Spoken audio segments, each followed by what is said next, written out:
नमस्कार दोस्तों, स्वागत है आपका स्टडी आईक्यू यूट्यूब चैनल पर। मैं वासु। हमारी चल रही थी हाइट एंड डिस्टेंस की सीरीज।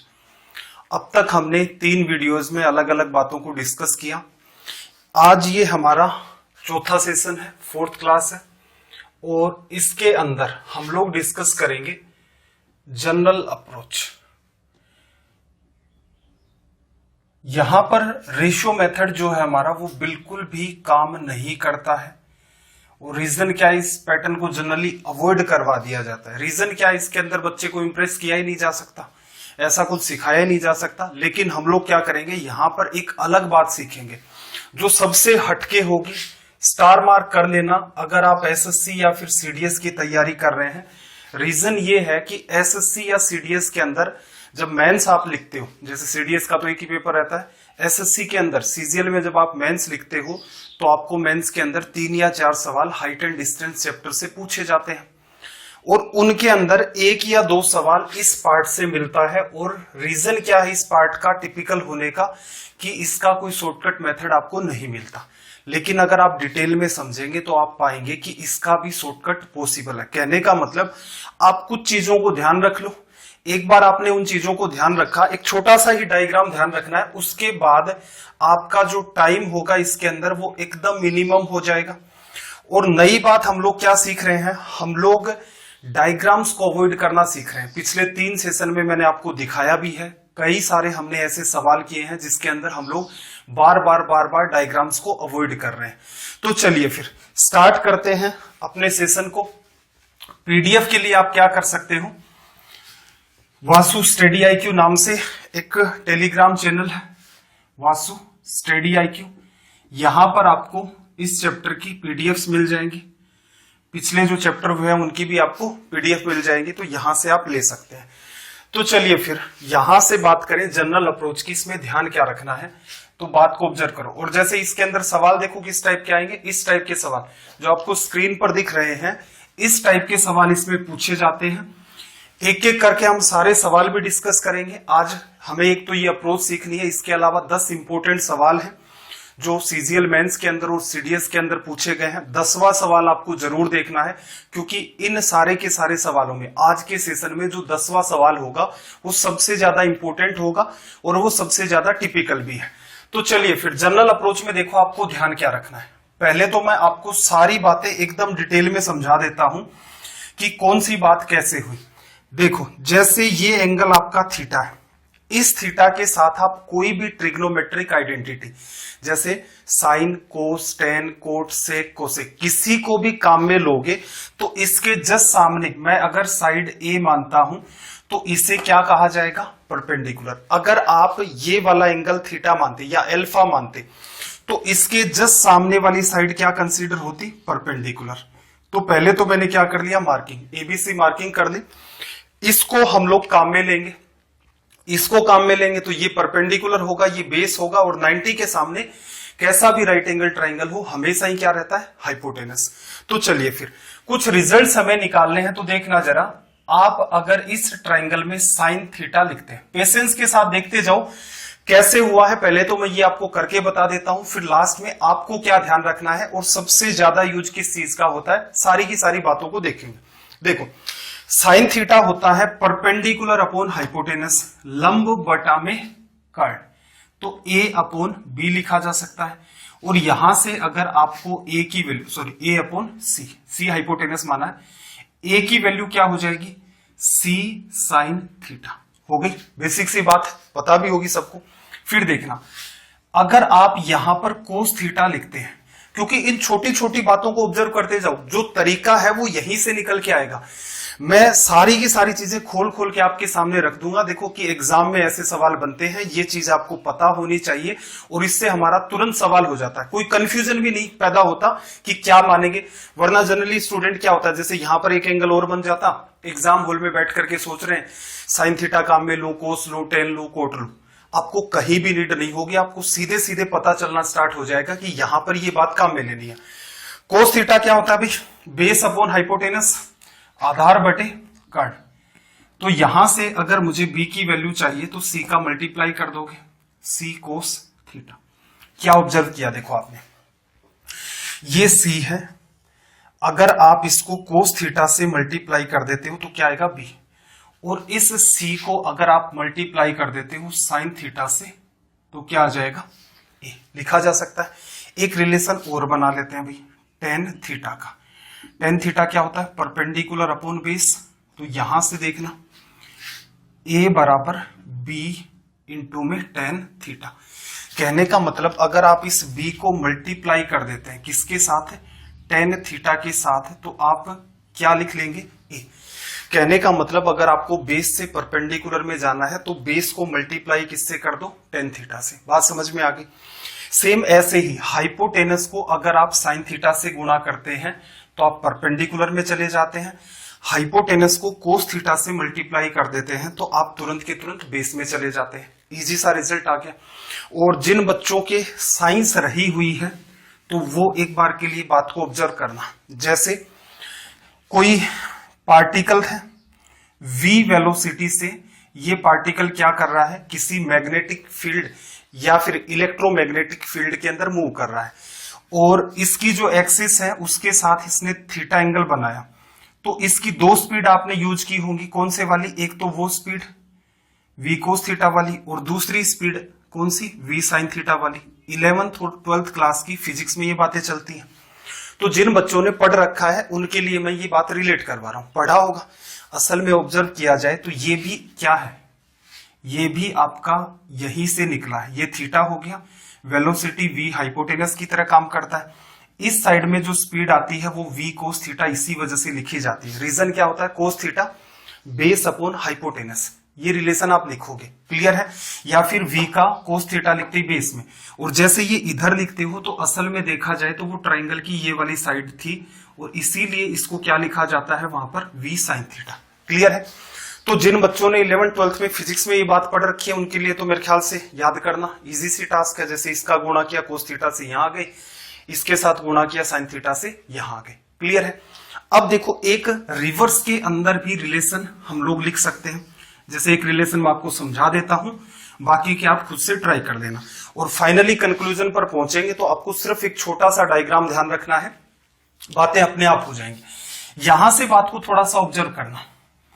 आप इसको लिख सकते हो a equals to c upon में कोसेक थीटा, लिखा जा सकता है। और a को जब आप मल्टीप्लाई कर दोगे कोसेक थीटा के साथ तो रिजल्ट क्या आ जाएगा आपका c का। इस बात को ऑब्जर्व करना, जब आपने c को मल्टीप्लाई किया था किसके साथ, साइन थीटा के साथ, तो आप a में चले गए थे। कहने का मतलब जैसे ही आप हाइपोटेनस को साइन थीटा से गुणा करते हो परपेंडिकुलर में, अगर आपको यहां से रिवर्स डायरेक्शन में इधर आना है तो क्या करो, रिवर्स वाले पार्ट का गुणा कर दो। साइन थीटा था तो यहां क्या हो गया आपका कोसेक थीटा, लिखा जा सकता है। यही तो रिलेशन निकाला, परपेंडिकुलर को कोसेक थीटा से गुणा करते ही हाइपोटेनस में चले गए। अब जो बच्चे रिसेंट में जस्ट अभी जुड़े हैं क्लास के साथ वो क्या करेंगे, फिर से वीडियो जैसे ही एंड हो जाता है लास्ट के अंदर फिर से इसको देखेंगे। क्या मैं यहां ऐसे नहीं लिख सकता, अगर मुझे यहां से यहां जाना है बेस से हाइपोटेनस में, तो जैसे कोस का गुणा किया था किसका गुणा कर दो, सेक थीटा का। ऐसे ही परपेंडिकुलर से आप अगर बेस में आना चाहते थे तो टेन थीटा का गुणा था तो यहां पर क्या आ गया, कोट थीटा का। जो रिलेशन मैंने आपको लिखवाए थे उनको यूज करके आप ये रिलेशन निकाल सकते हो। सबसे ज्यादा जो यूज होता है इन सवालों में, हालांकि आपको सारी बात ध्यान रखनी है, इस बात का यूज किया जाता है, क्लियर है। चलो मैं हटा देता हूं सारी बात को, आपको क्या ध्यान रखना है उस मुद्दे पर आ जाते हैं। देखना जरा सॉरी, आपको जो बात ध्यान रखनी है जिससे ये जनरल अप्रोच, आज के बाद क्या होगा, आप जनरल अप्रोच के जो सवाल होंगे उनसे घबराएंगे नहीं। जनरली क्या होता है, बच्चा रेशियो वाले सवाल तो तुरंत निपटा डालता है, लेकिन जनरल अप्रोच की जैसे ही बात आती है फिर वो सोचता है यार ये तो कैलकुलेटिव है।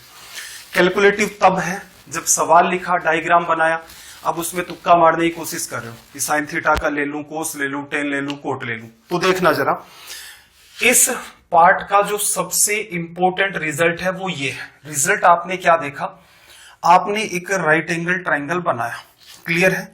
यहां पर थीटा लिया आपने और इन साइड्स को मार्क कर दिया जैसे ए बी और सी, क्लियर है। ये परपेंडिकुलर, ये बेस, ये आपका हाइपोटेनस, लंब, आधार और कर्ण। कर्ण को जब आप गुणा कर देते हो किससे, साइन थीटा से, तो किस पर चले जाते हो, परपेंडिकुलर पर। ऐसे ही इसको जब मल्टीप्लाई कर देते हो आप कोस थीटा से, तो किस पर आ जाते हो, बेस पर या आधार पर। और जब आप इसको इससे गुणा कर देते हो बेस को, तो यहां आ गया आपका टेन थीटा। रिवर्स डायरेक्शन आपको पता है कि अगर इस साइड से इसमें जाना है तो जैसे इधर से इधर आए हो तो साइन थीटा का गुणा किया तो कोसेक का करोगे। एक एक बात को प्रूव करके देख लिया हमने, क्या रिजल्ट हुआ। बस इस बात को थोड़ा ध्यान रखना, जब रिवर्स में जाते हो ये सबसे ज्यादा यूज में आएगा, यहां स्टार मार्क कर देना कि जब बेस से परपेंडिकुलर में जाते हो तो टेन थीटा का गुणा, और जब परपेंडिकुलर से बेस में आओगे तो किसका, कोट थीटा का मल्टीप्लाई। अब देखो दो तीन चीजें, दो तीन छोटे छोटे सवाल देखते हैं, इसके बाद हमें आगे के क्वेश्चन डील करने हैं। देखना, जैसे मान लो ये एंगल आपका 30 डिग्री है और यहां वाली साइड आपको दे दी 60 मीटर। कोई आपसे कहे ये क्या होगी, तो एक तरीका तो हमने वो पढ़ा ही था कि √3 1 2 2 की वजह से ये 2 60 को बता रहा है, वहां पर वैल्यू 1 हो जाएगी। लेकिन जनरल अप्रोच में क्या होगा, एंगल नहीं दिए रहते तो आपको कमांड तो करनी पड़ेगी चीजों की। यहां पर थीटा अल्फा बीटा ऐसे चलते रहते हैं। तो देखना क्या करोगे, जस्ट इसको साइन 30 डिग्री से गुणा कर दिया आपने, थीटा ये है, साइन से गुणा करोगे तो तुरंत आपका रिजल्ट क्या आ गया, 30 लिखा जा सकता है। जैसे मान लो इस टाइप से कोई डायग्राम आपके सामने बनता है, ये मान लो 45 डिग्री, ये साइड मान लो 18 सेंटीमीटर है। इसमें जाना किसका गुणा करोगे, 10 45 का। 10 45 की वैल्यू क्या होती है, 1। ये रिजल्ट हो गया। अब आप कह रहे होंगे सर ये सवाल तो रेशियो से कर लेते हैं। अरे भाई रेशियो को तो अलग से पढ़ ही लिया, कोई तो एग्जाम्पल मैं आपको दूं जिससे चीजें आपको समझ में आए। तो इस टाइप से आप रैंडम अपने हिसाब से कुछ क्वेश्चंस बनाएंगे, लगभग 5 से 10 क्वेश्चन आप खुद से करके देख लेना। जैसे सवाल हमने पहले ही लेक्चर में किए थे उस टाइप के क्वेश्चंस को एक बार जनरल अप्रोच से करना, ठीक है। एक बार आपकी कमांड आ गई इस पैटर्न के अंदर, इसका मतलब उसके बाद जनरल अप्रोच जो सबसे टिपिकल और कैलकुलेटिव पार्ट माना जाता है, और जिसको जनरली हाइट एंड डिस्टेंस पढ़ाते टाइम क्या करते हैं, 2 या 3 सवाल किए उसको साइड में रख दिया, ठीक है। रीजन क्या है, आप स्टूडेंट इतने महान होते हैं कि आप प्रीवियस ईयर के क्वेश्चन पेपर देखते नहीं है। टीचर कहते कहते थक जाता है कि भाई जिस भी एग्जाम की तैयारी कर रहे हो सबसे पहले उसके प्रीवियस ईयर क्वेश्चन देखो, ठीक है भाई। पीडीएफ आपको मिल जाएगी, और जितनी भी आपको पीडीएफ मिलती है वो क्या है, लगभग पिछले 10 की एनालिसिस है अलग अलग एग्जाम्स की, उनमें पूछे गए सवालों को कलेक्ट किया गया है। नंबर ऑफ क्वेश्चंस एकदम एक्सट्रीम भी ना हो जाए, एकदम कम भी ना हो जाए, तो मीडियम से नंबर ऑफ क्वेश्चंस क्या है ठीक ठाक रखे जाते हैं हर चैप्टर के हिसाब से, तो उनसे बाहर कोई आपका कंटेंट भी नहीं होगा। अप्रोच आपको मैं सिखा रहा हूं। तो देखो जरा सवाल नंबर 1 पर आ जाते हैं। क्वेश्चन नंबर 1 सवाल आपके सामने है, देखना। सबसे पहले तो हम कुछ सवाल करना सीखेंगे, उसके बाद कोशिश करेंगे कि डायग्राम्स को अवॉइड कर दें। तो इसने क्या कहा, किसी मीनार की ऊंचाई, कोई टावर है उसकी हाइट क्या है h मीटर, और वो धरातल पर स्थित किसी बिंदु से उस मीनार के शिखर का उन्नयन कोण अल्फा है। मीनार की तरफ h/2 मीटर की दूरी चलने पर शिखर के साथ उन्नयन कोण बीटा हो जाता है। अब इसने आपसे क्या पूछा है भाई कि find the value of coat alpha minus coat beta. एक सिंपल सी बात ऑब्जर्व करना, ये क्या कहा उसने, एक टावर है, टावर की हाइट कितनी है h। इससे आप एक पॉइंट पर देखते हो, यहां से मान लो आपने इस टावर के वर्टेक्स को देखा तो आपने एंगल क्या बनाया भाई, यहां से अल्फा। क्लियर है, ऐसा ही था ना, h मीटर है, धरातल से उन्नयन कोण अल्फा है, ठीक है।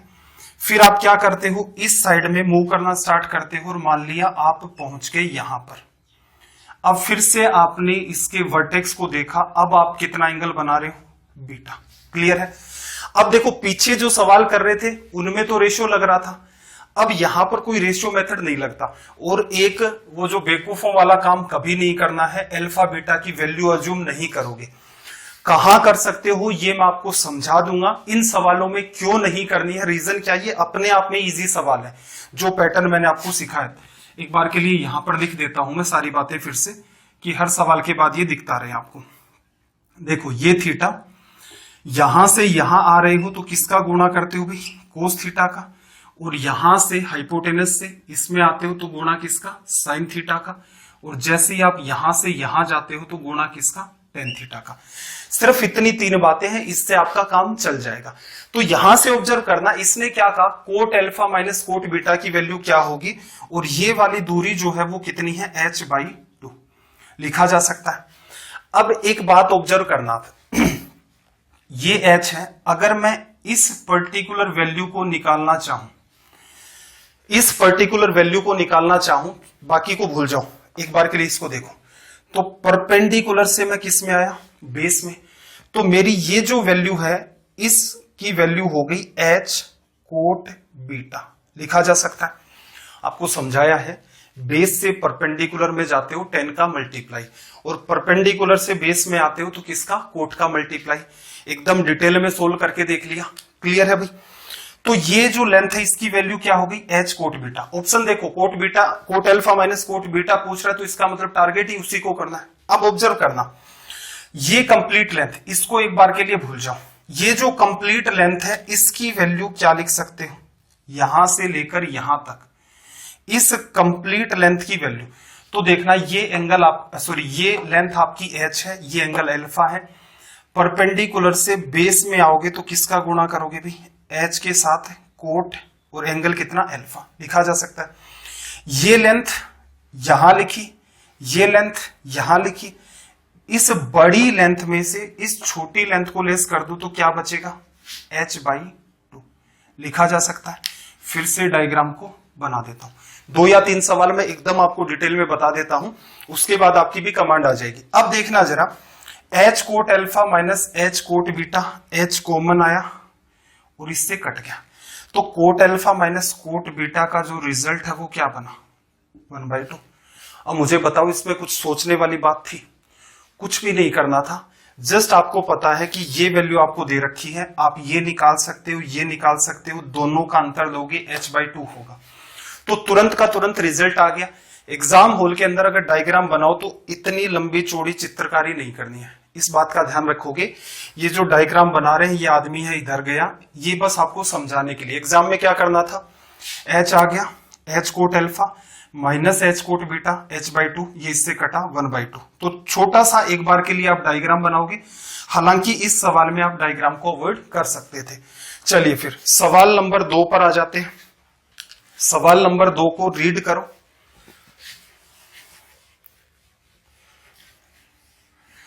चालीस नंबर तक तो हमने सवाल डिस्कस कर लिए थे, तो इनको आगे ऐसे मान लेना 41, 42, 43।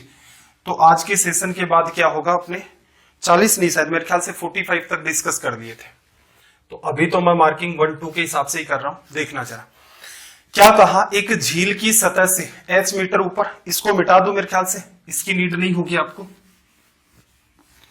देखो, एक झील है, कोई लेक है, उसकी सतह से h मीटर ऊपर से, तो पीछे भी इस टाइप का सवाल किया था हमने, लेकिन वहां क्या था, एंगल परफेक्ट थे। इसकी सतह से h मीटर ऊपर, ये हाइट कितनी हो गई आपकी, h, लिखा जा सकता है। यहां बैठे बैठे मान लो आप क्या कर रहे थे, सीधे सीधे आप देख रहे थे, क्लियर है, इस टाइप से आप सीधे सीधे देख रहे थे। ये यहां पर जो है, ये आपकी क्या है, लेक, झील हो गई।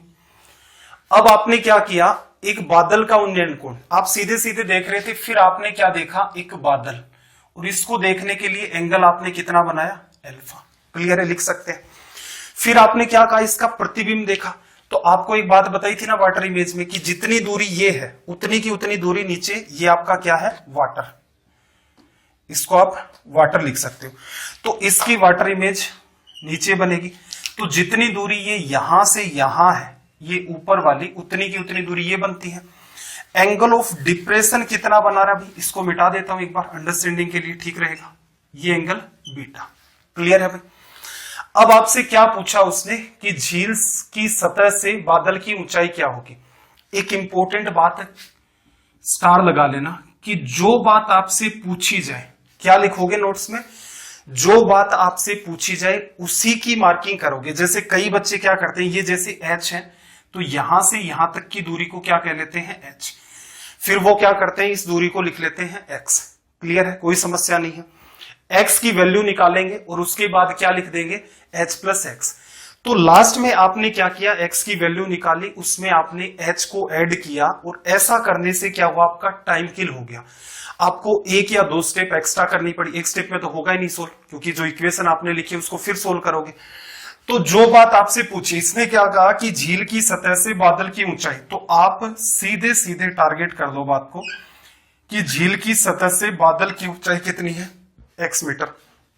अब देखना यहां तक की जो दूरी है, देखो ये x हो गई, ये h होगी, तो ये वाली जो पर्टिकुलर लेंथ है इसको मैं लिख सकता हूं x माइनस h, लिखा जा सकता है। सिंपल सा कॉन्सेप्ट कि झील की सतह से x ऊंचाई पर अगर बादल है तो झील की सतह से x मीटर गहराई पर क्या होगा आपका वाटर इमेज। इसको भी नाम क्या दे दिया आपने x, ये लिखा जा सकता है। पीछे 2 या 3 बार ऐसा सवाल एंगल पर बेस्ड आ गया था।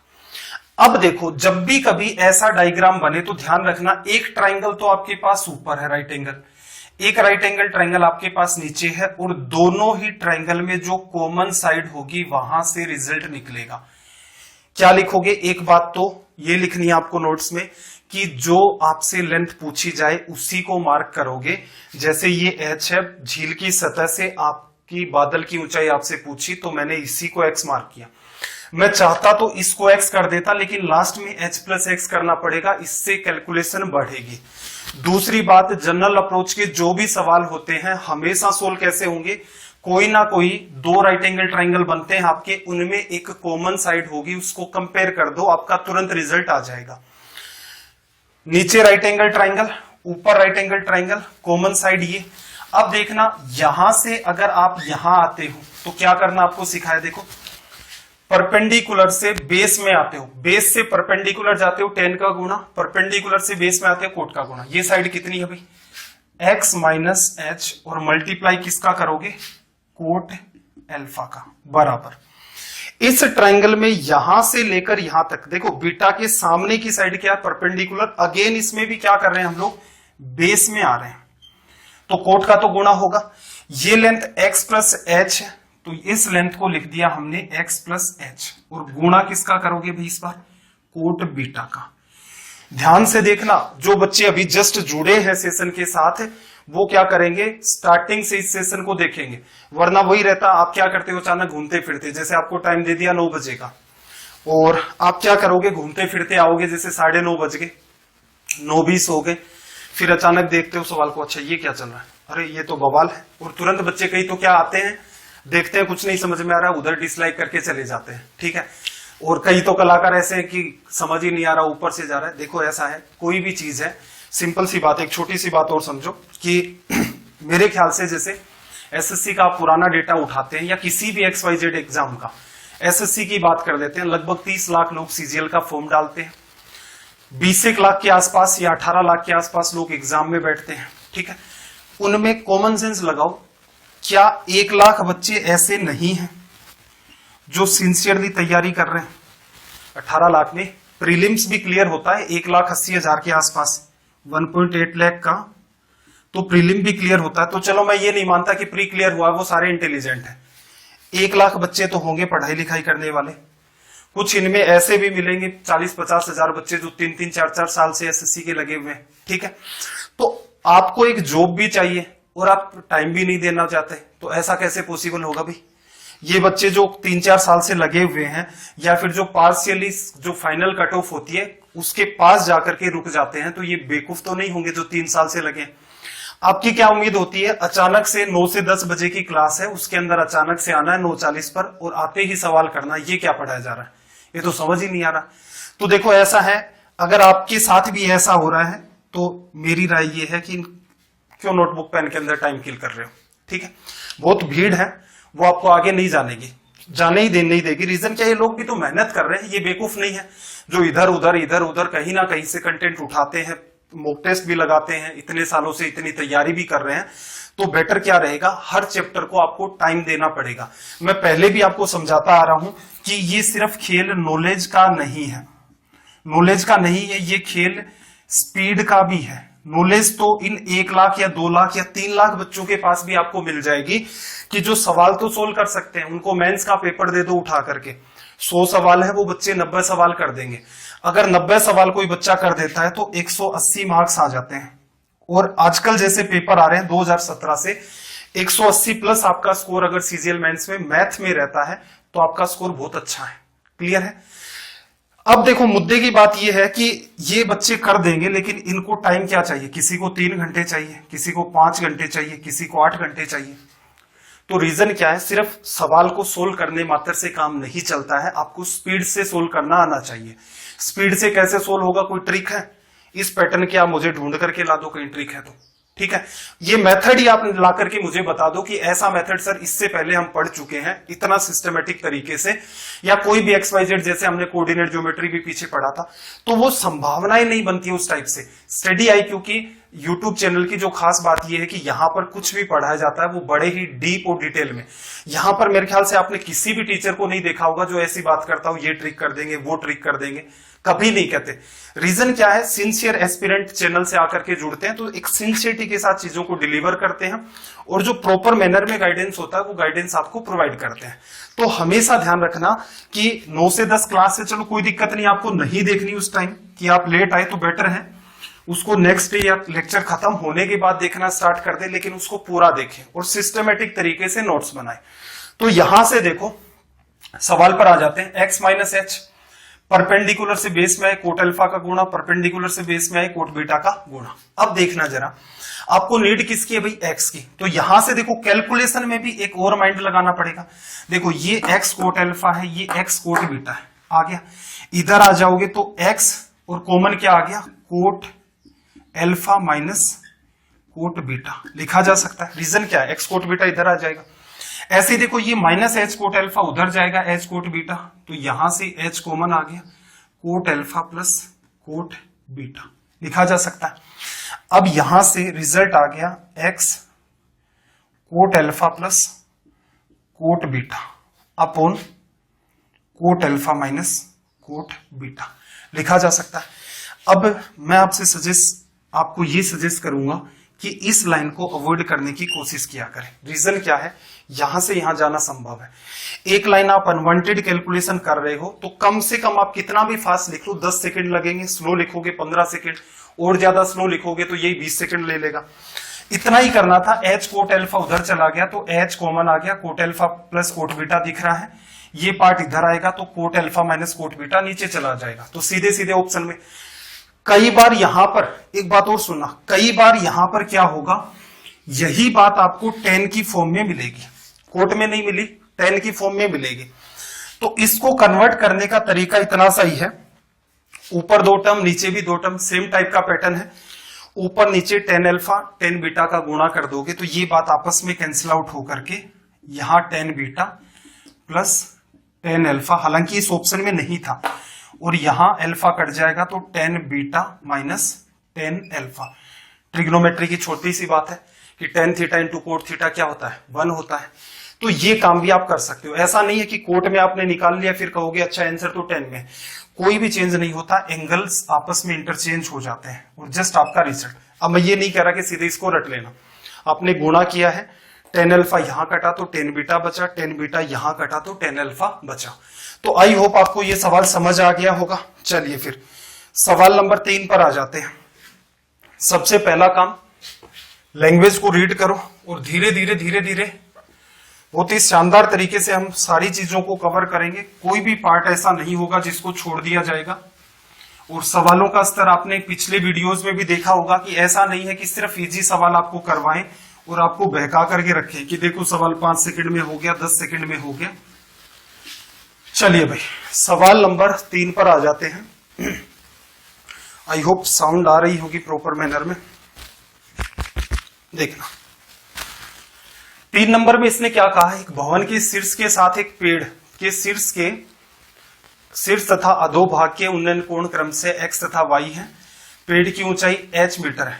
एक भवन के शीर्ष के साथ एक पेड़ के शीर्ष तथा अधोभाग से, देखना यहां पर आपके पास क्या है, एक पेड़ है, ये पेड़ हो गया।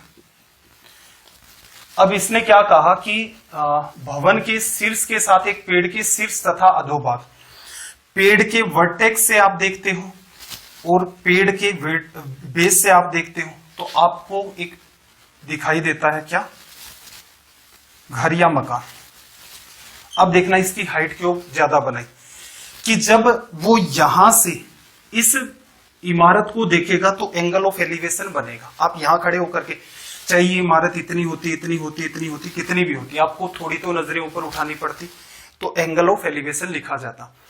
यहां पर भी उसने क्या कहा है, एंगल ऑफ एलिवेशन। दोनों ही एंगल क्या है, एंगल ऑफ एलिवेशन। तो कहने का मतलब ये हुआ कि पेड़ के टॉप पर भी कोई आदमी बैठ जाए फिर भी उसे ये बिल्डिंग देखनी है और बिल्डिंग का टॉप और नजरें ऊपर उठानी पड़ रही है, इसका मतलब बिल्डिंग क्या है, इस पेड़ से हाइट में ज्यादा, तो इसलिए डायग्राम ऐसा बना। तो यहां देखो आप बैठे हुए थे और आप सीधे सीधे देख रहे थे। अब इसमें वो कलाकारी नहीं करना कि सर यहां पर मुंह आपका, नहीं, ये ऑब्जर्वेशन इसी पॉइंट से लिया जाता है इसमें। क्लियर है? आप सीधे सीधे देख रहे थे, आपने क्या किया, एक बार तो इसको देखा टॉप को, टॉप से एंगल कितना बनाया x। एक बार आपने क्या किया, नीचे बेस पर खड़े हुए आप या फिर यहां बेस पर आप बैठ गए, यहां से देखा और इस बार एंगल कितना बनाया आपने y। क्लियर है? पेड़ की ऊंचाई क्या है, h मीटर, और आपसे पूछ क्या रहा है उस भवन की ऊंचाई। तो सबसे पहले देखो ये लेंथ h है तो ये वाली लेंथ भी आपकी क्या होगी, यहां से लेकर यहां तक। फिर से कुछ बच्चे क्या करते हैं, इमारत की हाइट निकालनी है, h ये हो गई, एक्स वाई काम में ले लिया, तो कुछ बच्चे यहां पर क्या कर देते हैं k, तो लास्ट में k की वैल्यू निकालते हैं, उसमें h जोड़ते हैं, अनवांटेड कैलकुलेशन हो जाती है। तो बेटर क्या रहेगा, आप इस बिल्डिंग की हाइट को क्या मान लो k, आपसे यही पूछा गया।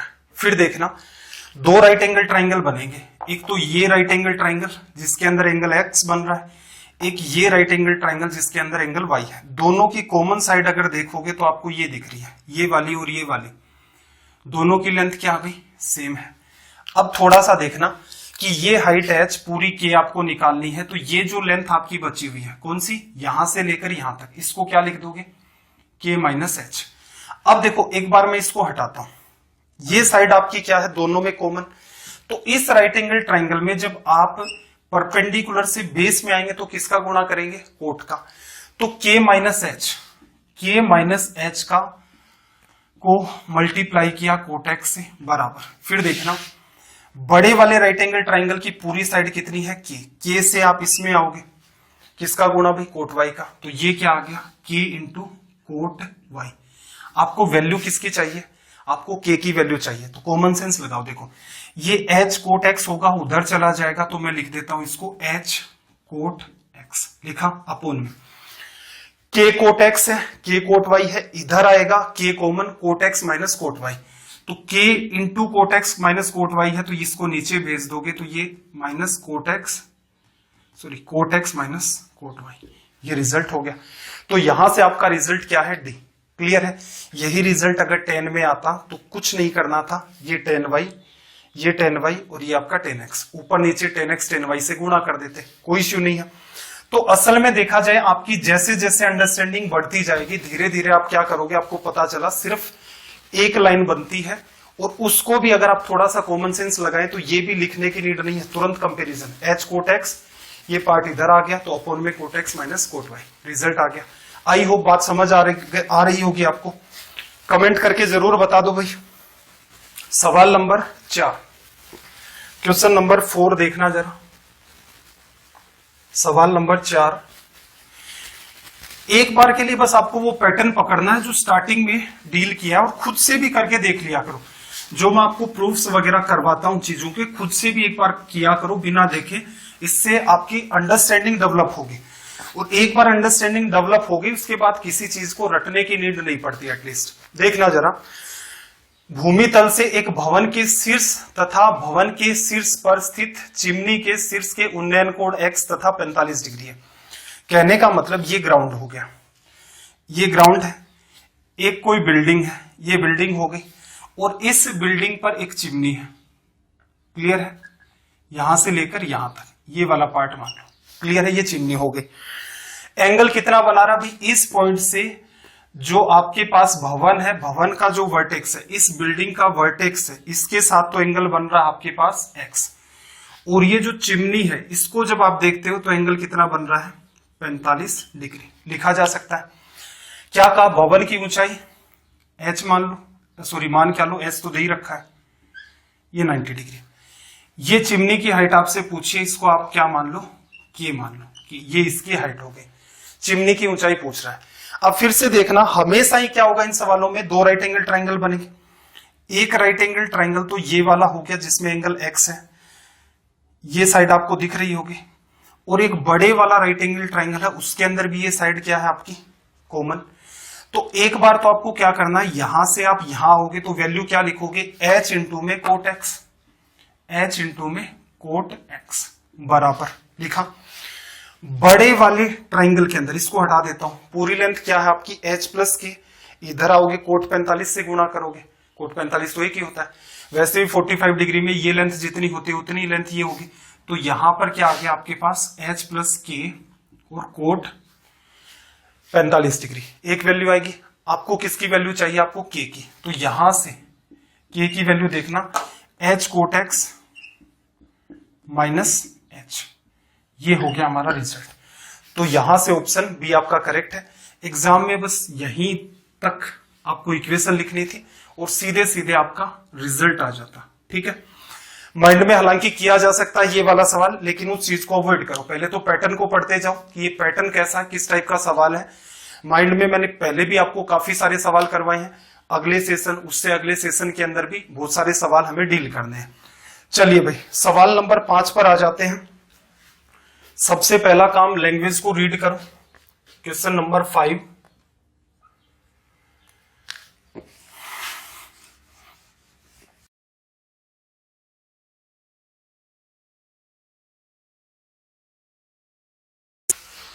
सवाल नंबर 5 की बात करें, देखो इसने क्या कहा कि एक क्षैतिज रेखा पर दो बिंदुओं से किसी स्तंभ के शीर्ष का उन्नयन कोण थीटा और साई, थीटा की साई की वैल्यू बड़ी है, थीटा की वैल्यू यहां पर छोटी है, ठीक है, और स्तंभ की ऊंचाई h है, दोनों के बीच की दूरी। तो यहां से देखो क्या करो, h हाइट का एक आपने टावर बना लिया और यहां से देखना जरा, एक एंगल यहां बनेगा और एक पॉइंट यहां है। अब इसने क्या कहा, थीटा की वैल्यू तो छोटी है, थीटा यहां हो गया और जो फाई है वो यहां आ गया, क्लियर है। अब आपसे क्या पूछा, इन दोनों बिंदुओं के बीच की दूरी, तो कहने का मतलब ये वाली जो डिस्टेंस है ये हमसे पूछी गई है। तो एक सिंपल सा दिमाग लगाओ, इसको मैं हटा देता हूं एक बार के लिए, ये एंगल भी हट गया।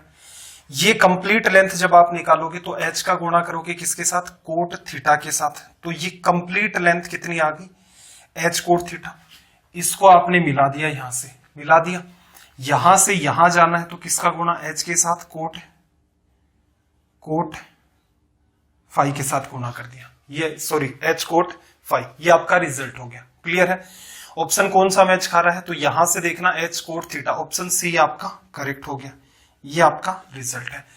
तो इजी वे में ये सवाल हो गया। सवाल नंबर 6 पर आ जाते हैं। 6 को देखना जरा, सबसे पहला काम लैंग्वेज को रीड कर लो।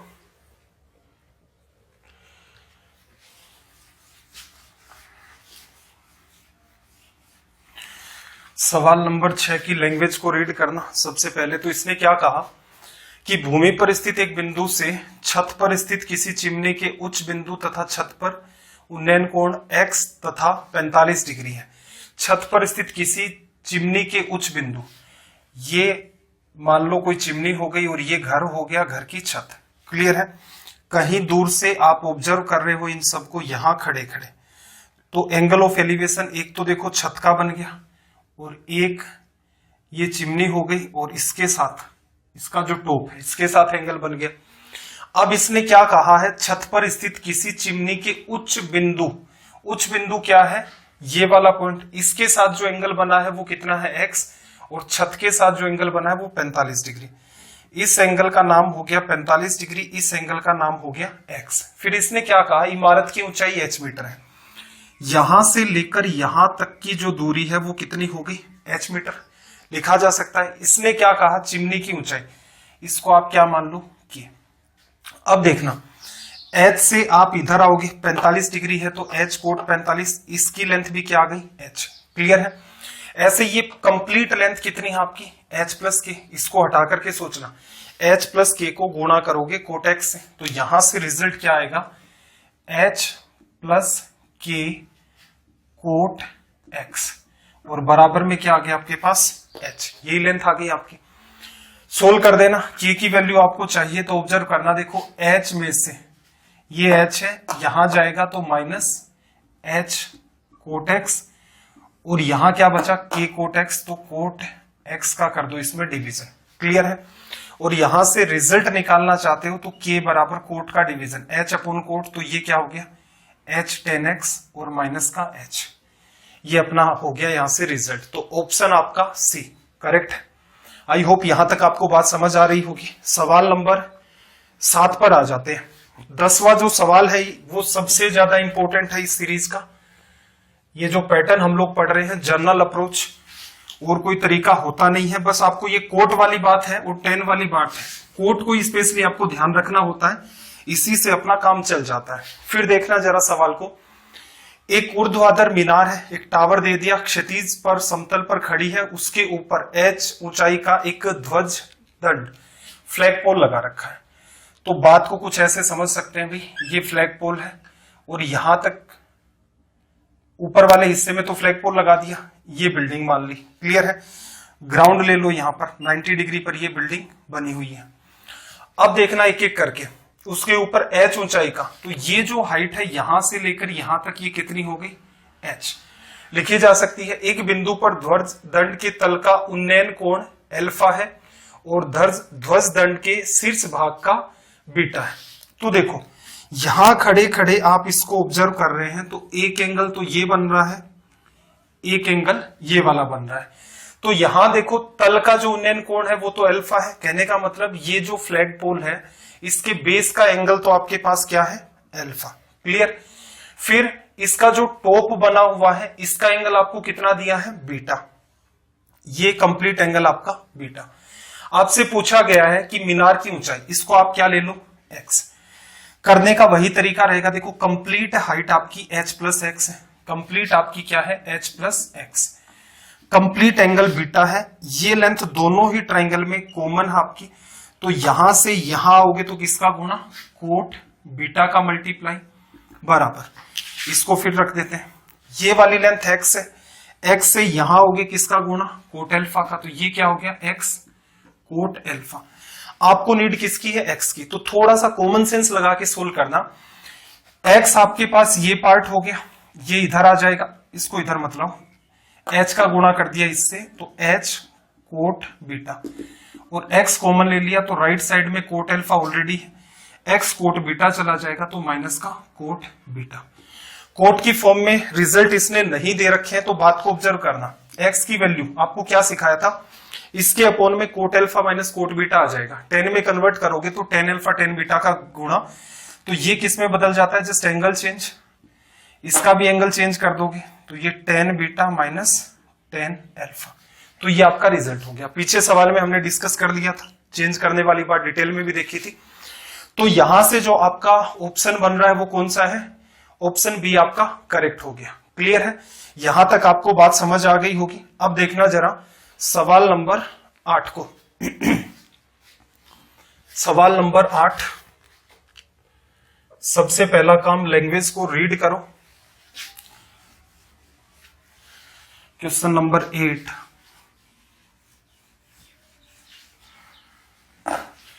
देखो जरा क्या कहा भाई इसने, किसी धान के खेत के बीचों बीच ऊर्ध्वाधर खड़ी एक मीनार है। मान लो कोई फील्ड है, उसके अंदर मीनार हो गई या एक टावर हो गया, क्लियर है।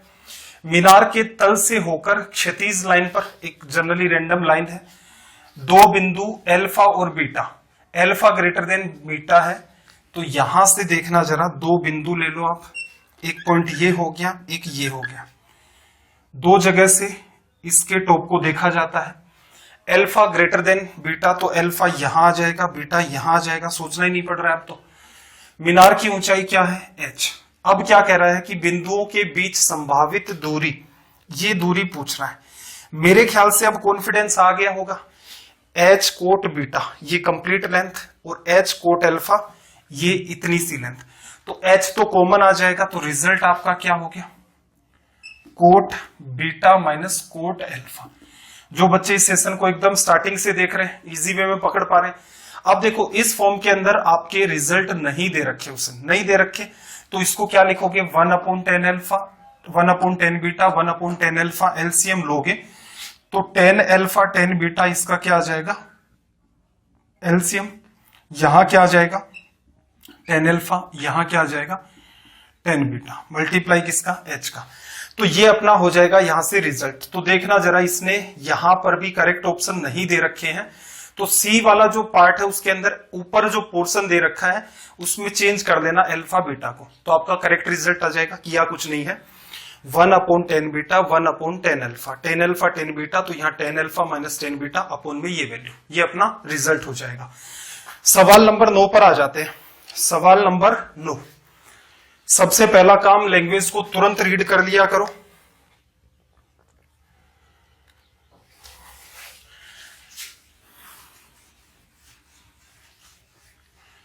क्वेश्चन नंबर 9 देखना जरा, इसने आपको क्या कहा कि किसी पेड़ के उच्च तथा निम्न बिंदु से कोई पेड़ है, इस पेड़ का एक तो ऊपर का पॉइंट एक नीचे का पॉइंट, किसी इमारत के उच्च बिंदु के उन्नयन कोण दोनों ही एंगल ऑफ एलिवेशन है, तो ये बिल्डिंग होगी। कहने का मतलब आप ये ग्राउंड ले लेते हैं, ये बिल्डिंग होगी, ये ट्री है। आप यहां बैठे बैठे सीधे देख रहे थे और आपने क्या किया, यहां से इसके वर्टेक्स को देखा, एंगल ऑफ एलिवेशन बना, और यहां से देखा तो भी एंगल ऑफ एलिवेशन बना। ठीक है, मार्किंग कर देते हैं। उच्च बिंदु से एंगल x है, और जो नीचे वाला जो पॉइंट था वहां से अगर आप देखते हो किसी इमारत की उच्च बिंदु के उन्नयन कोण x तथा y है, उस तथा निम्न बिंदु से ऊपर वाले से x और नीचे वाले से y, ये डायग्राम बन गया। अब इसने क्या कहा, पेड़ की ऊंचाई h है, इमारत की ऊंचाई, तो देखो ये जो पार्ट है h, ये h हो गया। आपको क्या बताया था मैंने कि जो बात पूछी जाए उसी को टारगेट कर दो। इसको मान लिया आपने k, ये k है, ये h है, तो ये जो पर्टिकुलर लेंथ है इसको लिख सकते हो आप k माइनस h। अब इन दोनों के दोनों राइट एंगल ट्राइंगल में, डिटेल में नहीं बता रहा क्योंकि ये सवाल हम लोग कर चुके हैं, आज ही किए हमने। ये कॉमन है, k minus h into cot x और यहां से k इंटू कोट y, दोनों बराबर। तो यहां से आप क्या लिख सकते हो, k माइनस h इंटू में एंगल आपका कोट x बराबर k कोट y लिखा जा सकता है। ये कंप्लीट k कोट y का गुणा यहां आ गए, कॉमन साइड है, इक्वल कर दिया। k की वैल्यू निकाल लिया, देखो h कोट x तो उधर चला गया, h कोट x उधर चला गया, k कोट y इधर आएगा, k कॉमन ले लिया, k cot x minus coat y, तो cot x minus coat y को भेज दो आप उस साइड के अंदर। तो ऑप्शन जो आपका यहां से बना सी, करेक्ट रिजल्ट हो गया। चलिए फिर आज के सेशन का आखिरी और सबसे इंपॉर्टेंट सवाल, सवाल नंबर 10। ऑब्जर्व करना सबसे पहले लैंग्वेज को। लैंग्वेज देखो, मैं आपको बार बार पढ़ के इसीलिए नहीं सुनाता हूं क्योंकि सिंपल सी बात, आपके पास लगभग 10 से 15 सेकंड होते हैं। बाइलिंगुअल जनरली आपकी लैंग्वेज रहती है तो तुरंत आप रीड कर लिया करो, क्योंकि उसी लैंग्वेज को मैं 2 मिनट तक एक्सप्लेन करता रहूंगा तो फिर सिंसियरिटी कहां रही। क्लियर? चलो भाई, सवाल क्या कहा, क्षैतिज धरातल पर एक मीनार लंबवत स्थित है और इसके ऊपर h मीटर लंबा एक खंबा है। तो यहां से डायग्राम बनाते, ये मीनार होगी और ये इसके ऊपर मान लो एक पोल है, झंडा लगा देते हैं। क्लियर है? h मीटर इस झंडे की इसने क्या कह दी, हाइट आपको। क्लियर? अब इसने क्या कहा कि धरातल से किसी बिंदु पर मीनार तथा खंबे द्वारा बने हुए कोण जो है क्रम से। अब देखो यहां पर कहीं ना कहीं इसने एंगल ऑफ एलिवेशन की एक लैंग्वेज दी थी, जैसे इंग्लिश में एंगल ऑफ एलिवेशन, एलिवेशन शब्द को हटा देना, जो एंगल बन रहे हैं उनकी बात चल रही है। तो यहां पर एक कोई रैंडम पॉइंट है, फिर से देखना, सवाल को समझो, इंपॉर्टेंट है ये, सबसे ज्यादा इंपॉर्टेंट सवाल है। क्या कहा, क्षैतिज धरातल पर एक मीनार है, यहां तक आपने मीनार मान ली, इसके ऊपर एक h मीटर लंबा आपने पोल लगा दिया। अब उस धरातल से ये जो ग्राउंड था इससे कोई एक बिंदु है, यहां से क्या किया जाता है, इस बिंदु पर मीनार तथा खंबे द्वारा बने हुए कोण क्रम से अल्फा और बीटा है। कहने का मतलब ये जो मीनार है कंप्लीट, इसने जो एंगल बनाया है ये वाला, इस एंगल का तो नाम क्या है, अल्फा। क्लियर है? और जो खंबा है, पोल आपने ऊपर, तो ये जो पोल एंगल बना रहा कौन से वाला भाई, यहां से लेकर ये वाला ऊपर की तरफ, ये एंगल कंप्लीट क्या आपके पास, बीटा। यही इंपॉर्टेंट बात है। इंग्लिश में जो शब्द एंगल ऑफ एलिवेशन है तो ऑफ एलिवेशन शब्द को हटा देना। क्लियर है?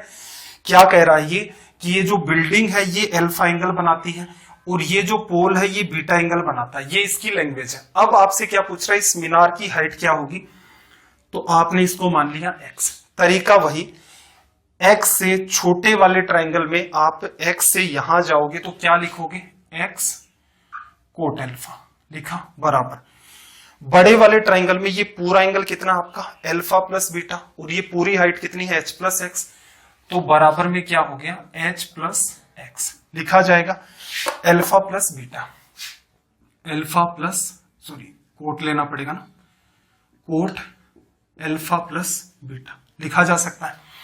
अब देखना जरा, ऑब्जर्व करो इस बात को, आपको नीड किसकी है, x की, इसको तो मैं फिर मिला देता हूं, x की नीड है, तो यहां से देखना x ब्रैकेट में quote alpha minus cot alpha plus beta, सबसे इंपॉर्टेंट और अब तक का सबसे टिपिकल सवाल, कोट अल्फा प्लस बीटा लिखा जा सकता है, लेकिन ऑप्शन इस फॉर्म में नहीं दे रखे इसने, तो यहां से ऑब्जर्व करना x बराबर ऊपर जो h है आपका कोट अल्फा प्लस बीटा, इसको मैं लिख सकता हूं कोस अल्फा प्लस बीटा अपोन में साइन अल्फा प्लस बीटा आ गया, और इसके अपोन में ये पूरी बात जाएगी, तो ये कोट अल्फा को लिखा जा सकता है कोस अल्फा अपोन में साइन अल्फा माइनस ये बात as it is cos alpha plus beta upon में साइन अल्फा प्लस बीटा, इतनी बात लिखी। अब यहां से जो स्टेप हम फॉलो करेंगे उसमें दिमाग लगाना, कैसे, x बराबर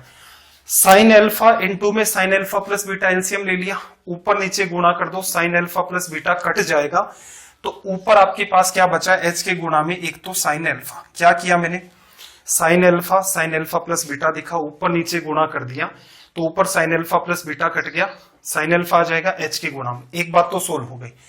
नीचे देखना जरा, कोस अल्फा इंटू में साइन अल्फा प्लस बीटा आ जाएगा, क्योंकि ये तो एलसीएम में आ गया, ये कोस अल्फा बीटा इंटू में साइन अल्फा आ जाएगा, तो ये फॉर्मूला किसका बन जाएगा, साइन ए कोस बी माइनस कोस ए साइन बी, रिजल्ट क्या लिखोगे साइन ए माइनस बी, तो नीचे जो एक टर्म निकल के आएगी उसको आप क्या लिखोगे sine A minus B, cos alpha into में साइन अल्फा प्लस बीटा, तो इसका मतलब ए की वैल्यू तो अल्फा प्लस बीटा है और बी की वैल्यू आपके पास क्या है अल्फा, लेस करोगे तो यहां से रिजल्ट क्या आ जाएगा साइन बीटा। क्लियर है, थोड़ी सी ट्रिग्नोमेट्री आपको आनी चाहिए, इतने में काम हो जाएगा।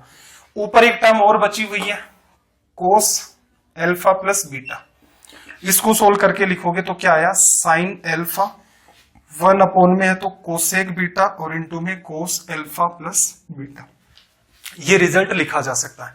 क्लियर है, ऑप्शन को मैच कर दो, कौन सा ऑप्शन मैच खा रहा है भाई, ऑप्शन ए आपका करेक्ट हो गया।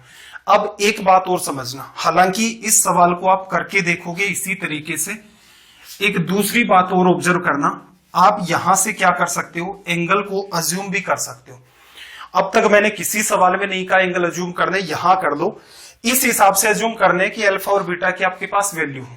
तो देखो जैसे मान लो आप इसको 45 करोगे, इसके अंदर तो कोई समस्या नहीं है, लेकिन इसके साथ समस्या आ जाएगी, क्या बीटा की वैल्यू क्या करोगे, कोई वैल्यू लेनी पड़ेगी, 120 ले लोगे इधर चला जाएगा, 30 ले लोगे 90 बन जाएगा, 15 लोगे तो वो टिपिकल होगा, तो बेटर क्या रहेगा 30 डिग्री और 30 डिग्री को टारगेट कर लो, किया जा सकता है। अब देखना ये वाली वैल्यू 30 डिग्री के जस्ट सामने 1 लिखते हो, ये वाली वैल्यू √3 होती है, ये पूरा एंगल 60 डिग्री, 60 डिग्री में आपको क्या सिखाया था, सामने वाली वैल्यू √3, ये 1, इसको √3, क्योंकि ये तो कॉमन साइड है तो √3 से गुणा करोगे तो ये वाली वैल्यू कितनी बन जाएगी 3, पूरी वैल्यू 3 बन गई, तो h की वैल्यू क्या आ गई 2, ये वैल्यू क्या आ गई 1। अब आप क्या करो, यहां से इस बात को भी छोड़ो, ये भी हटा दो, आपने मार्किंग कर दी। अब आपको पता चला कि जो आपकी मीनार है, जो आपके पास टावर है, उसकी हाइट कितनी आ रही है x बराबर 1। अब पहले ऑप्शन को जब आप चेक करोगे, देखना जरा पहले ऑप्शन में देखना h की वैल्यू तो 2 हो गई, साइन अल्फा, अल्फा और बीटा 30 डिग्री है तो साइन 30 1/2 और कोसेक 30 2 और इंटू में कोस अल्फा प्लस बीटा 60 डिग्री 1/2, ये इससे कटा ये इससे कटा, एक रिजल्ट आ गया, ये आपका करेक्ट है। अब देखो ऑप्शन सी और डी तो चेक नहीं करने क्योंकि वहां पर माइनस का साइन है, बी को चेक कर सकते हो, हालांकि नीड नहीं पड़ती ऐसे सवालों में। तो देखना h कोस 30 डिग्री √3/2 कोसेक और साइन 30 √3/2। ये इससे कटा, ये इससे कटा, ये 3, ये तो आंसर ही नहीं हो सकता। तो इसलिए आपका ऑप्शन ए क्या है करेक्ट। तो ये इन सवालों को सोल्व करने का क्या हो गया दूसरा तरीका। तो कुल मिलाकर के हमने यहां पर आज 10 इंपॉर्टेंट सवाल डिस्कस किए हैं। हर बच्चा इन सवालों से बचने की कोशिश करता है।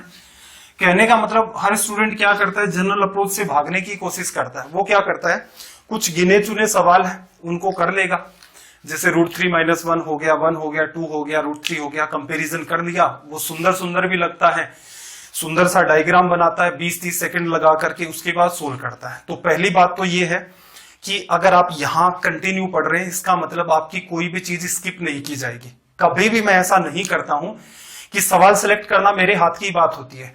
ये भी तरीका हो सकता था, आसान आसान सवाल सिलेक्ट करते और तुरंत चैप्टर को खत्म कर देते, किया जा सकता था ऐसे भी, जैसे जनरली देखने में आता है। ठीक है, उससे आप भी खुश हो जाते।